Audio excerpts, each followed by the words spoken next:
From Washington, D.C., this is the Muslim News on Muslim Network TV. Assalamu alaikum. I'm Hena Zuberi. First, the headlines. Long COVID could affect 1 billion people in a few years. Russian envoy to Poland splattered with liquid on Victory Day. Sri Lanka military rescues Prime Minister who resigned. 50 Palestinians killed by Israel this year, says report. Mothers mourn Syrian brides-to-be lost at sea. First U.S. Muslim superhero becomes a cover star at auction. And our top story tonight. More than 2 years into the pandemic, vaccines have greatly diminished the risk of death or hospitalization from the virus. But experts say long COVID, a new chronic condition defined by a number of symptoms, can continue long after the initial infection has cleared. Long COVID may already affect 7 and 23 million Americans who previously had the virus. That's up to 7% of the U.S. population, according to the U.S. Government Accountability Office. Estimates of how many people have long COVID vary widely. It can affect between 10% to 80% of COVID survivors. Penn State College of Medicine researchers have found that over half of them report symptoms that persist after 6 months. On Monday, pro-Ukraine activists splattered Russian ambassador to Poland with a red substance in capital Warsaw. Sergei Andreev, accompanied by Russian diplomats, was trying to lay a wreath to mark Victory Day at the cemetery of Russian soldiers. Victory Day is celebrated annually on May 9th to commemorate the former Soviet Union's defeat of Nazi Germany in World War II. Pro-Ukraine activists blocked the ambassador's way as he walked towards the mausoleum, according to an AFP reporter. This year's V-Day commemorations took place as Moscow's military campaign in Ukraine entered its 3rd month. In response to the attack, Russian Foreign Ministry spokeswoman Maria Zakharova repeated Russia's assertion that they are fighting neo-Nazis in Ukraine. On Monday, violence raged across Sri Lanka, with 7 people dead and roughly 217 injured as the country's economic crisis deepens.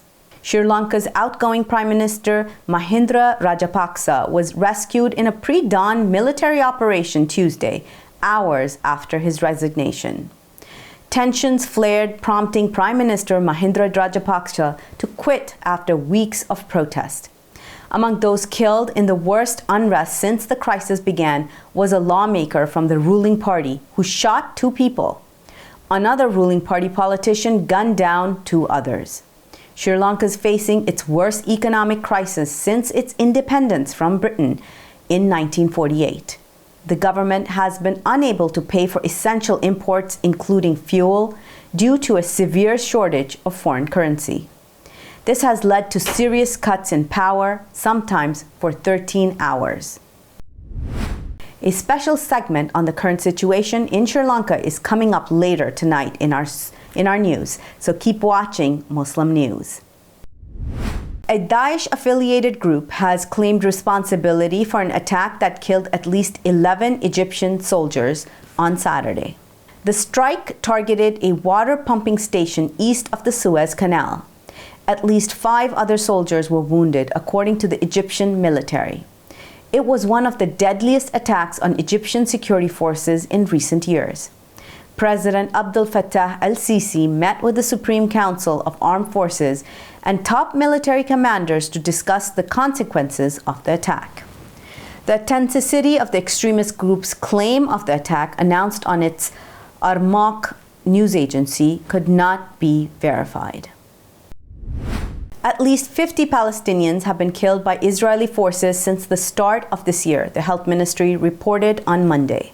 The West Bank city of Jenin recorded the highest death toll with 17 fatalities and Nablus with 7 deaths, according to a ministry statement.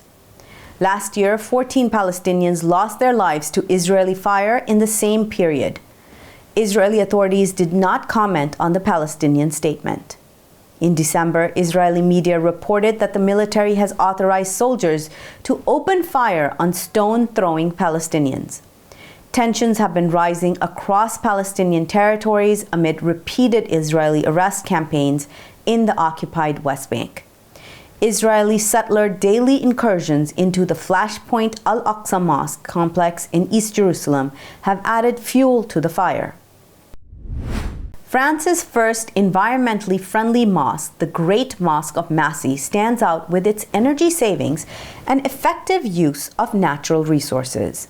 Mahmoud Ismail, chairman of the Council of Muslims in Massy, told Anadolu Agency that the mosque was built based on the teachings of Prophet Muhammad, peace be upon him. It incorporates the principles of ecology revealed in the Quran over 1400 years ago. The mosque, located in the southern suburb of Paris, draws attention with its glass dome, mostly glass minaret, and floor-to-ceiling windows. With double-wall insulation and an underfloor heating system and LED lights, it ensures efficient use of resources. The mosque, inaugurated in 2019, uses stored rainwater for cleaning and watering the surrounding green area. Its roof has a vegetative coating preventing energy and heat loss and produces oxygen. On Monday, authorities in Indian capital New Delhi stopped a demolition drive in Shaheen Bagh. This was after hundreds of residents and some opposition party workers gathered in protest. The Muslim-majority neighborhood was at the heart of the 2019-2020 citizenship protests. The bulldozers retreated before any buildings were razed. The Bharatiya Janata Party-ruled South Delhi Municipal Corporation planned the demolition. It is the latest in a series of drives to raze Muslim-owned properties in several states. Critics say that the demolition of Muslim properties and homes under the guise of anti-encroachment orders is part of the ruling BJP's agenda. Anti-Muslim sentiment and attacks have risen across India in the past month. Hindu processions in Muslim areas have led to some mosques being attacked and stone throwing between Hindu and Muslim groups. Tears streaming down her cheeks, Syrian mother Shawafa Khudr mourns the daughter who has been missing since their crowded migrant boat sank in the Mediterranean Sea. Her daughter boarded the vessel hoping to join her fiancé in Germany. She refuses to believe her daughter is dead, hoping she didn't drown in the waters off Lebanon despite mounting evidence. Meanwhile, Hiam Sadoun, 42, the mother of Inas Abdul Salam, has accepted her daughter's fate.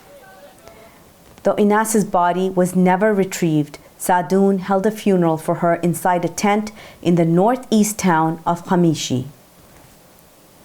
The United Nations reports that 84 passengers, 45 were rescued, but nearly 40 still are missing. Thousands of people risk the dangerous sea crossing to Europe every year. In the last month, the United Nations Refugee Agency said over 3,000 people have died, doubling the toll from 2020. What's happening with tenants in New York City with the housing price surge? Let's find out after this short break. Stay tuned and we'll be right back after these messages.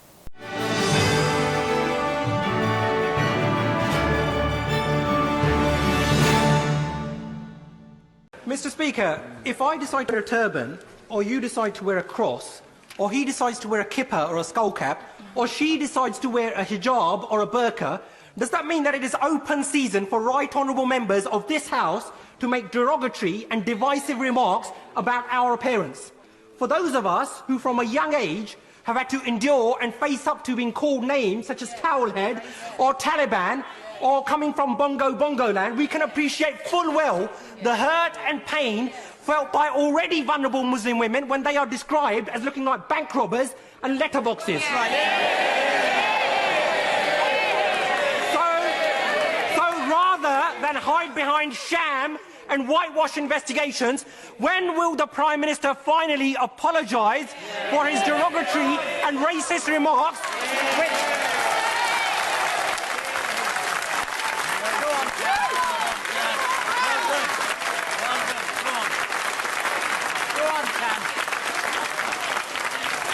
racist remarks, Mr. Speaker, which have led to a spike in hate crime. And given the increasing prevalence of such incidents within his party, when will the Prime Minister finally order an inquiry into Islamophobia within the Conservative Party, something which he and his Chancellor promised on national television?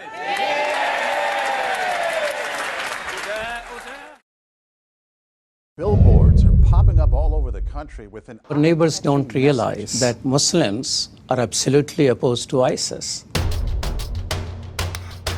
Salam. My name is Abdul Malik Mujahid. I'm an imam in Chicago. 16 shots! No me! No justice! No me! So how do we bring up the energy which can really have an impact on the world? You need to build bridges of understanding among people, and we need to have America moving forward. That lesson learned has brought the strength of humanity to America, which is the diversity. Mujahid Talks, only on Muslim Network TV. Faithfully connected.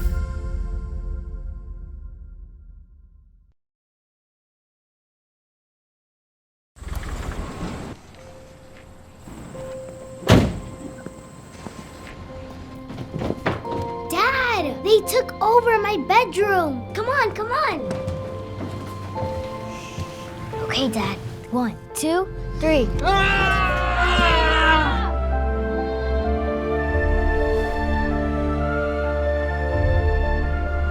Dad!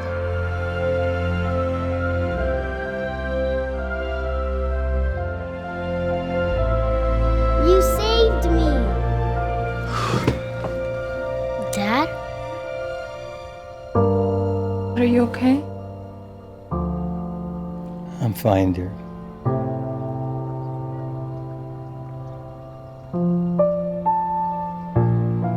Your hero needs you now, and AARP is here to help. Find the care guides you need at aarp.org/caregiving.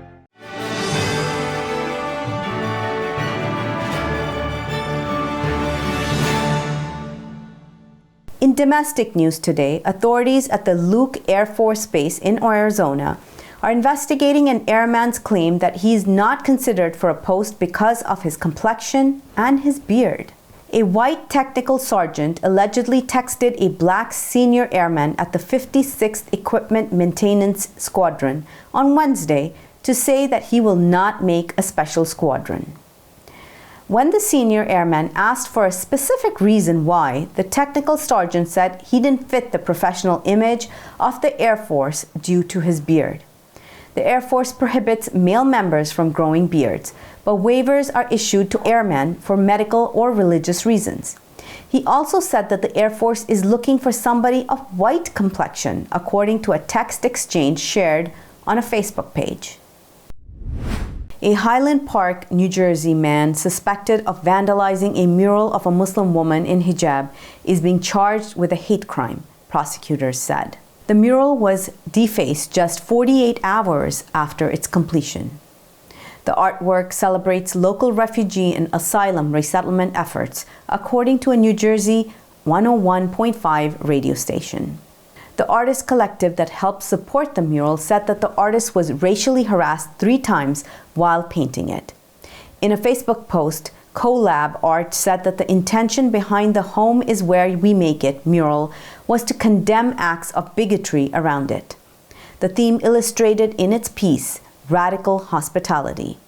In a report issued last month, the Council on American Islamic Relations said it received its highest ever number of civil rights complaints in 2021.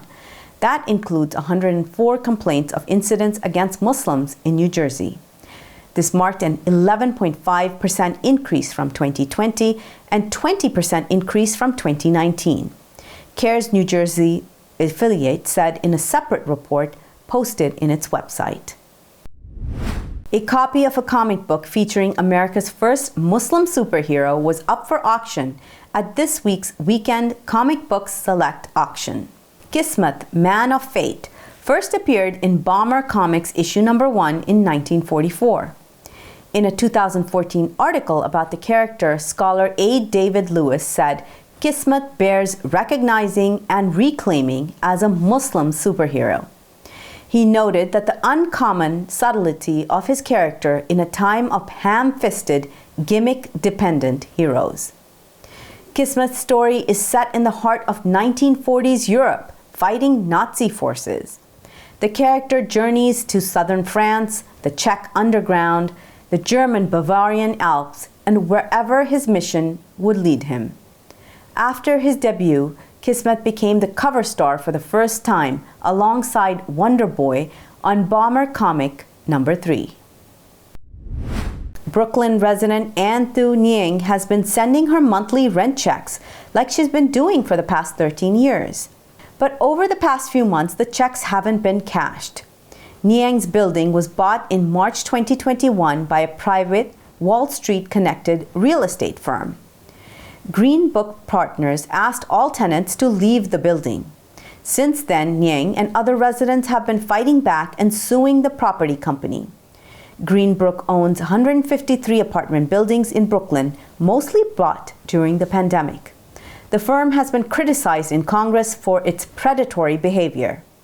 New York State Senator Jabari Brisport and other local politicians are advocating for a good cause eviction bill.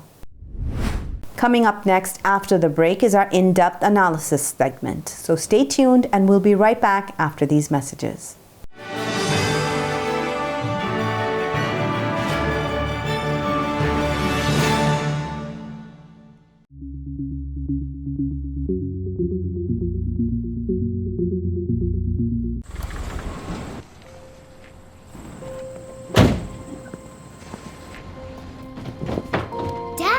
They took over my bedroom. Come on, come on. Okay, Dad. 1, 2, 3.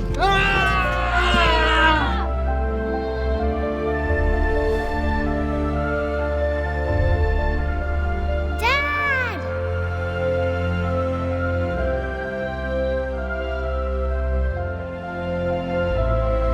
You saved me. Dad? Are you okay? I'm fine, dear.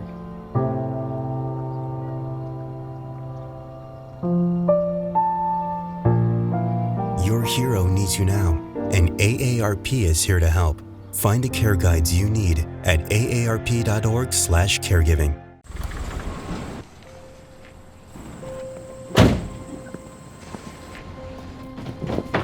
Dad, they took over my bedroom. Come on, come on. Okay, Dad. 1, 2, 3. Dad!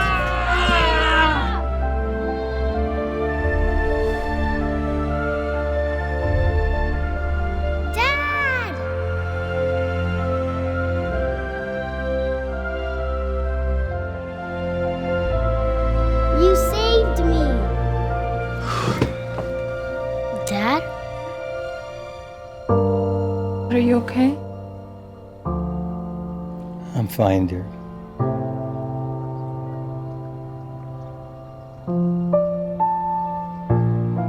Your hero needs you now, and AARP is here to help. Find the care guides you need at aarp.org/caregiving. We are Justice for All. Headquartered in the heart of downtown Chicago, Justice for All is a global humanitarian initiative dedicated to raising awareness for human rights concerns impacting vulnerable minority groups.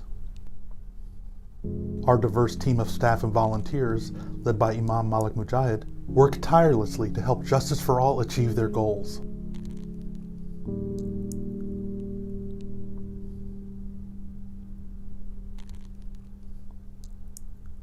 We promote policies that protect religious freedom, address the root causes of mass displacement, and recognize the plight of refugees and forced migrants. Together, we can continue to stand up for justice. Justice for all.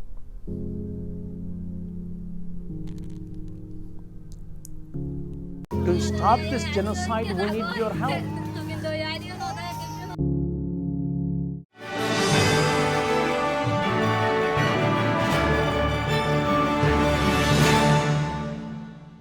Welcome back. To discuss the situation in Sri Lanka, let's go to Imam Abdul Malik Mujahid.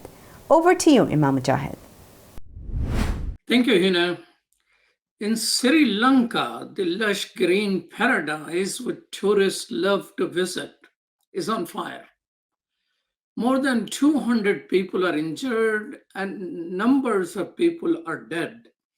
And the government people are directly shooting at opposition on the streets. What is going on here? We have one Sri Lankan American who is an IT expert and chair of Sri Lanka Task Force for Justice for All, Faris Hussain. Assalamu alaikum. Welcome to Muslim Network TV. Walaikum. Thank you for having me on the show. So share with us the grim situation in Sri Lanka. What is going on right now?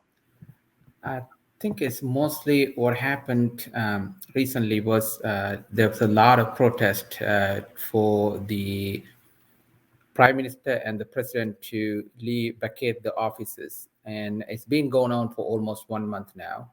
And there's a lot of people on the street. They have a peaceful protest. And day before yesterday actually, Prime Minister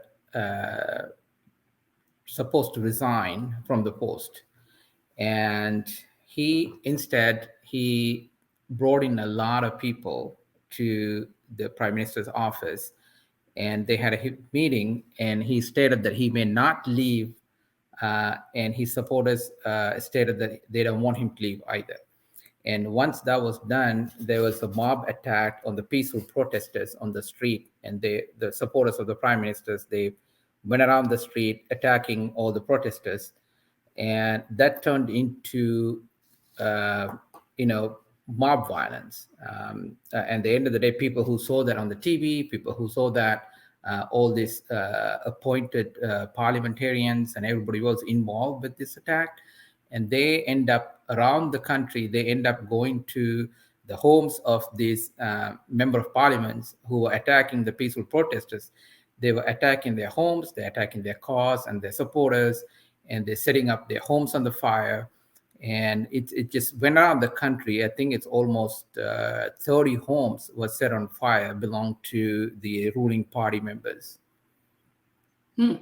So tell us, has the Prime Minister resigned, as the media report is saying, and was taken out of his offices rescued from his offices by the military? What is the situation? Is he the Prime Minister? Is the President, who is the brother of the Prime Minister, there is still in control, or situation is uncertain? Yeah, the brother is the president. He's in control, and the Prime Minister has actually finally resigned as of yesterday. So he has resigned, and just no one knows where the whereabouts of him at this point, because there was a lot of people are still protesting in front of the Prime Minister's house. So the president, who is the brother of the Prime Minister, he refuses to resign.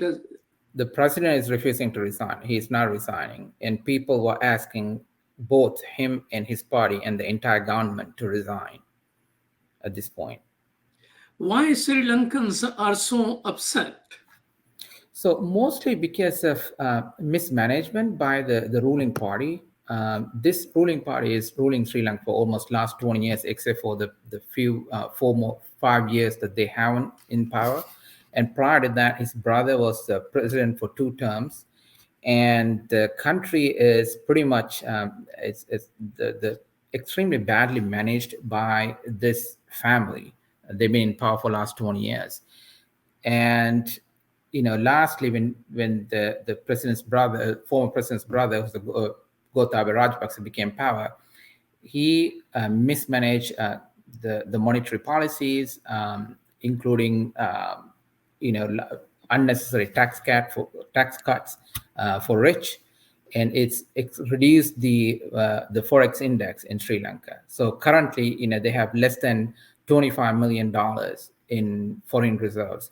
And if you look at Sri Lanka, this everything is imported from food items to oil, gas, essential items like milk and those things. And so without the foreign reserve, the country couldn't survive. And mostly it's they were saying that the ruling family is, if you look at the cabinet, there's 70% of the cabinet occupied by the ruling family, either their brothers or their friends or the family. And the 80% of the budget, Sri Lankan budget, is managed by this family. And they end up getting rich and the country is getting poor. It seems like there was a lot of people were saying in Sri Lanka that most of the money were rooted out of Sri Lanka by this ruling family and they stacked in other countries. Therefore, that's one of the main reasons that reduced the foreign reserves in the country. So the country's foreign exchange reserves pretty much depleted, and they couldn't import anything. And about less than a year ago, the prime minister is meddling with organic fertilizer. Right? He did not want to import chemical fertilizer, and he put a complete ban on it without without what's going to happen to the country. And the farmers were on strike to begin with. And then it's kind of trickled down to food shortage because the crops were dropped. They didn't have enough fertilizer. And so that created a crisis, a food crisis. And on top of that, people are online to buy gas. They're online to buy, any essential item, including milk. And there was shortage of everything. So that turned into people started protesting in front of President's house, and they started protesting across in Colombo, in the Goldface, and it's mostly these are peaceful protesters, and they've been protesting for over a month right now. So it is surprising that you're saying that 70% or more cabinet is essentially related to each other. Right. And and if you look at the budget and the management of the money of the country, either 70% of that is within their hands. Either it's an elder brother, younger brother, a nephew, or some sort of relationship to the family. So who are the people protesting at this moment? I mean, I understand the Sri Lanka is a multi-ethnic, multi-religious society, and the current regime actually came in power through anti-Muslim rhetoric. And isn't this the government which banned Muslim burial and forced them to cremate? Yes, it is the same government. They came into power, especially from stating that going after the Muslims and the minorities, including the Christians, Muslims, and the Hindu Tamils, right? And they wanted to, they're so nationalistic, they just wanted to come to power only by getting the votes of the Buddhists. And now the Sri Lankan understands there was so much false propaganda against the Muslims, against the Tamils, against the Christians, and that's how they came to power. And now the same people who have elected him understand that these people have done nothing but looting the country and getting them into where they are today. And they understand there's no proof of like any of the allegations against the Muslims or the Christians that they have been saying to the people to come to power. So is the protest multi-ethnic protest, multi-religious protest, or Muslims are the one who are protesting? No, it is a multi-ethnic, multi-religious. It's mostly the Sinhalese crowd, the Muslims, and the Tamils. They all are there protesting right now. Everybody's on the line that doesn't have really a religious, connotation to it. Is there a possibility that President might resign? Right now, it doesn't look like it, but I don't think the protesters will stop the protest until the president resigns.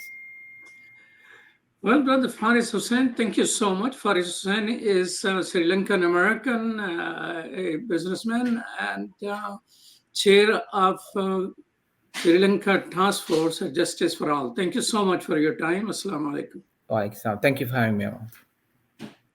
Back to you, Hena. Thank you so much. That's all from our Washington studios tonight. Thank you for tuning in. You can find previous episodes and more on our YouTube or Facebook. For more content, keep watching Muslim Network TV or visit muslimnetwork.tv. Assalamu alaikum and good night.